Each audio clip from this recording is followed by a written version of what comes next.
पीछे जा रहे हैं। सिंपल चीज है ना जी, न्यूट्रल था, न्यूट्रल होगा तो फिर कोल्ड वॉर राइवलरीज कैसे सॉकेट होगा बताइए? ऐसा नहीं है। न्यूट्रल रहने का मतलब था कि मैं किसी वन साइडेड नहीं रहूंगा, किसी एक का पक्ष नहीं लूंगा, लेकिन नाम ने कोल्ड वॉर राइवलरीज को कम करने के लिए बहुत सारे ऐसे इनिशिएटिव लिए, समझ आ गया? इससे क्या हुआ बताइए?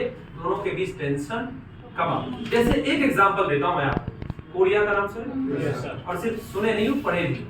क्लास 11th में तुम लोगों ने पढ़ा था नॉर्थ कोरिया, दक्षिण कोरिया और साउथ कोरिया, है ना? जब से बेचारा नॉर्थ कोरिया बना तब से डिक्टेटरशिप है, ऑथोरिटेरियन गवर्नमेंट या तानाशाही सरकार है, समझ आ गया? और साउथ कोरिया तो बहुत आगे चल गया है, समझ आ गया? साउथ कोरिया तो दुनिया में, है ना, कहते हो ना, एक बहुत ही आप कह सकते हैं कि टेक्नोलॉजी में काफी क्या एडवांस कंट्री है। कौन? South Korea. तो साउथ कोरिया नॉर्थ कोरिया में जब लड़ाई हुआ था, समझ आ गया? तो साउथ कोरिया उस समय किसके फेवर में जा रहा है? अमेरिका के फेवर में।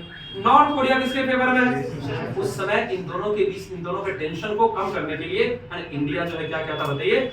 इंटरमीडिएट समझते हो, मेडिएशन का काम किया था। कौन? इंडिया ने। तो क्या नाम का रोल, क्या नाम न्यूट्रल है सिर्फ? क्या हुआ उसका? मान लीजिए इंटरनेशनल पॉलिटिक्स को उसने इन्फ्लुएंस किया, क्या ना जी? समझ रहे हैं? ये सारा चीज आपने देखा। तो ऐसा करते हैं, सबसे पहले मैं आपको नाम जब पढ़ रहे हो तो ये वाला थोड़ा एक पैराग्राफ आप पढ़िएगा, एनसीईआरटी बुक का पेज नंबर 12, ठीक है? इससे जो एनसीईआरटी बुक के जो भी इंपॉर्टेंट चीजें वो भी आप कवर करते चलोगे, ठीक है? और जो एक्स्ट्रा चीजें वो भी हम लोग लिखते चलेंगे। तो हमें इस तरीके से चीजों को कंप्लीट करना है कि हमारा एक्स्ट्रा चीजें भी पता हो और एनसीईआरटी बुक भी। और जब ये दो चीजों पर अगर आपका कमांड होगा तो आप 100% जान लीजिए आपके इतना अच्छा कॉन्सेप्ट इस लेवल पे किसी और का नहीं हो सकता है, जो भी बच्चे का इसका कॉन्सेप्ट अच्छा हो।